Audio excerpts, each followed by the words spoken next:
श्री स्वामी समर्थ तुम्हा सर्वांचे आपल्या यूट्यूब चॅनलवरती मी अगदी मनापासून स्वागत करते।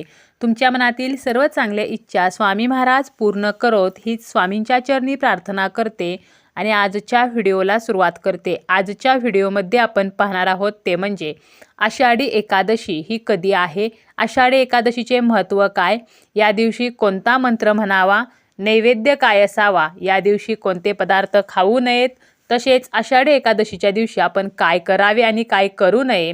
तुम्ही या दिवशी जर व्रत करत नसाल, काही कारणाने उपवास करणे शक्य नसेल, तर तुम्ही एक वेळ उपवास व्रत करू नका।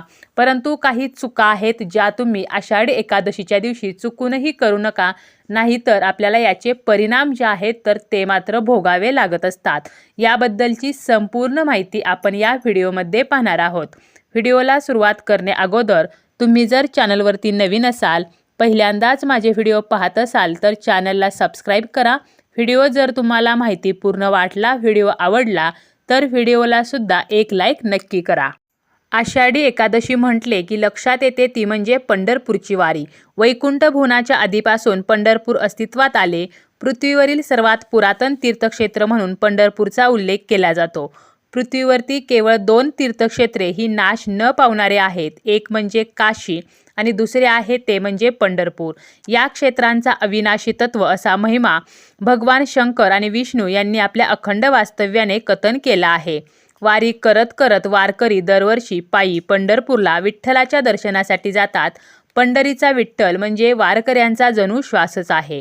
आषाढी एकादशीच्या दिवशी महाराष्ट्रामध्ये मुख्यतः विठ्ठलाची पूजा केली जाते।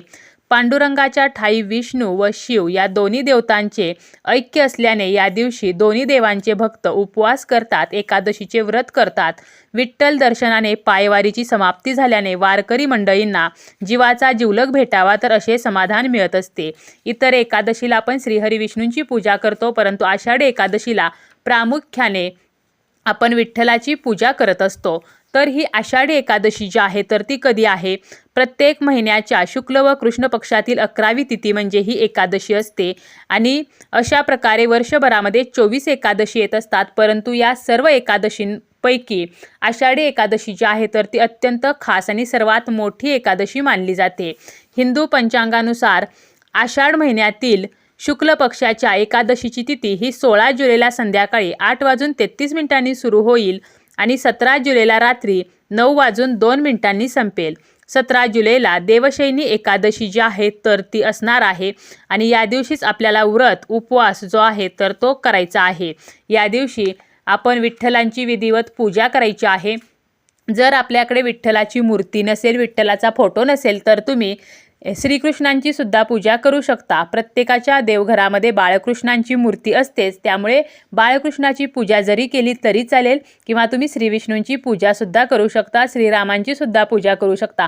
कारण हे सर्व जे आहेत, विठ्ठल असेल किंवा श्रीराम, बाळकृष्ण, तर हे सगळे श्रीहरी विष्णूंचेच अवतार आहेत। त्यामुळे कोणत्याही अवताराची जरी आपण पूजा केली तरी सुद्धा एकादशीचे फळ जे आहे तर ते आपल्याला मिळत असते। तर अशा प्रकारे या दिवशी आपल्याला विधिवत पूजा करायची आहे, आरती करायची आहे, नैवेद्य दाखवायचा आहे।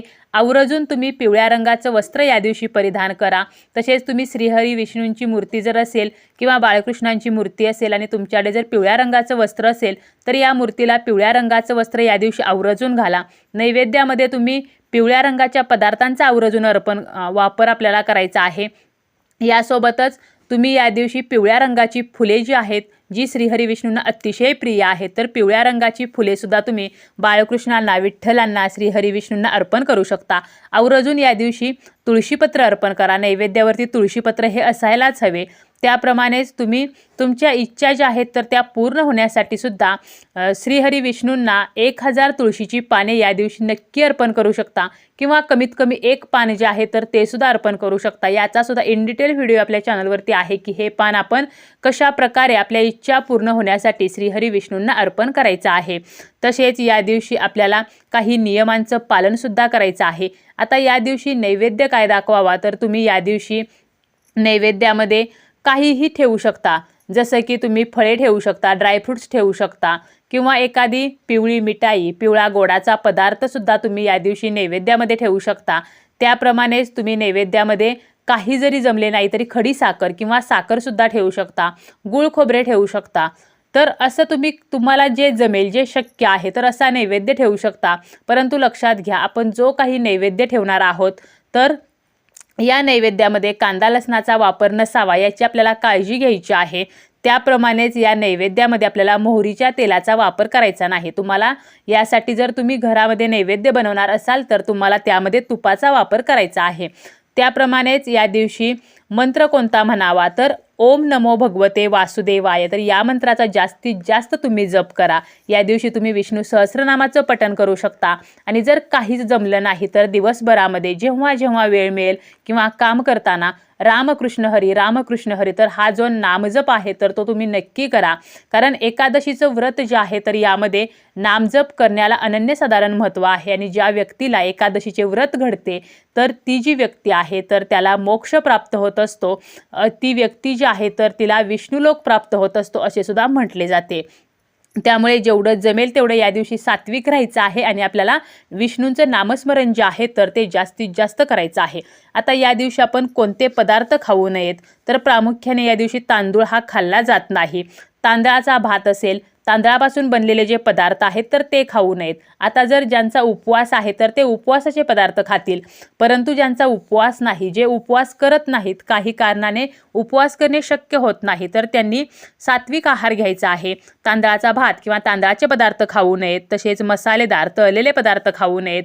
ज्या पदार्थांमध्ये कांदा लसणाचा वापर केलेला आहे तर हे पदार्थ सुद्धा खाणे आपल्याला टाळायचं आहे. तसेच या दिवशी घेवडा, बार्ली, वांगी तर या ज्या भाज्या आहेत तर त्या सुद्धा आपल्याला खायच्या नाहीत. तसेच इतरांनी दिलेले किंवा बाहेरचे अन्न या दिवशी खाऊ नये. या दिवशी साधे मीठ न वापरता आपल्याला सैंधव मिठाचा वापर करायचा आहे. तुम्ही जरी उपवासाची खिचडी बनवणार असाल किंवा एखादा पदार्थ बनवणार असाल तर त्यामध्ये सैंधव मिठाचा वापर करायचा आहे. तसेच या दिवशी मोहरीचे तेल जे आहे तर ते सुद्धा आपल्याला स्वयंपाकामध्ये वापरायचं नाही. या दिवशी पान खाऊ नये. आणि सर्वात महत्त्वाचं म्हणजे या दिवशी रेडीमेड ज्यूस असतील, कोल्ड्रिंक्स असतील तर हे सुद्धा घेऊ नयेत. मांसाहार, मद्यपान या गोष्टी आपल्याला पूर्णपणे वर्ज्य करायच्या आहेत. मांसाहाराला स्पर्शही आपल्याला या दिवशी करायचा नाही. तसेच या दिवशी आपल्याला काय करायचं आहे तर या दिवशी तुम्ही दानधर्म करा. मग यामध्ये तुम्ही अन्नदान करू शकता, वस्त्रदान करू शकता, श्रमदान करू शकता किंवा दीपदान सुद्धा करू शकता. एखाद्या मंदिरामध्ये तुम्ही दिव्याचं दान करू शकता. श्रमदानामध्ये तुम्ही एखाद्या मंदिरामध्ये किंवा एखाद्या आश्रमामध्ये सेवा करू शकता. वस्त्रदान तुम्ही गरीब गरजू व्यक्तींना करू शकता. अन्नदानामध्ये जे भुकेलेले आहेत किंवा गरजू आहेत, गरीब आहेत अशा व्यक्तींना अन्नदान करा. किंवा पक्ष्यांना, प्राण्यांना तुम्ही अन्न या दिवशी आवर्जून खायला घाला. गायीला गोग्रास आपल्याला या दिवशी आवर्जून द्यायचा आहे, ज्यामुळे आपल्याला 33 कोटी देवतांचे आशीर्वाद जे आहेत तर ते प्राप्त होणार आहेत. आता अशा गोष्टी आपल्याला करायच्या आहेत. जेवढं आपल्याला या दिवशी सत्कर्म करता येईल, चांगल्या गोष्टी करता येतील तेवढ्या करायच्या आहेत. तुम्ही व्रत करा किंवा करू नका, उपवास नाही केला तरी चालेल, परंतु काही गोष्टी मात्र करायच्या नाहीत. यामध्ये आपल्याला काय तर या दिवशी काळ्या रंगाचे कपडे घालू नका. या दिवशी चामड्याच्या वस्तू परिधान करू नका. तसेच या दिवशी कोणाचाही अपमान करायचा नाही, कोणालाही दुखवायचं नाही. दिवसा आपल्याला या दिवशी झोपायचं नाही. तसेच झोपताना आपल्याला बेडवरती या दिवशी झोपू नये, जमिनीवरती अंथरूण टाकून झोपायचं आहे. या दिवशी आपल्याला तुळस जी आहे तर तिला पाणी घालू नये, तुळशीला स्पर्श करू नये, तुळस तोडू नये. खोटे बोलणे आपल्याला या दिवशी टाळायचं आहे. या दिवशी तामसिक अन्नपदार्थाचे सेवन करू नये. तसेच या दिवशी नारळ आपल्याला फोडायचा नाही. या दिवशी आपल्याला जीवहत्या करायची नाही. अगदी मुंगीसुद्धा या दिवशी मारू नये. तसेच या दिवशी नखे, केस कापू नयेत, केस धुवू नयेत, केसांना तेल मालिश करू नये. घरामध्ये कलह, वादविवाद तर या गोष्टीसुद्धा आपल्याला या दिवशी टाळायच्या आहेत.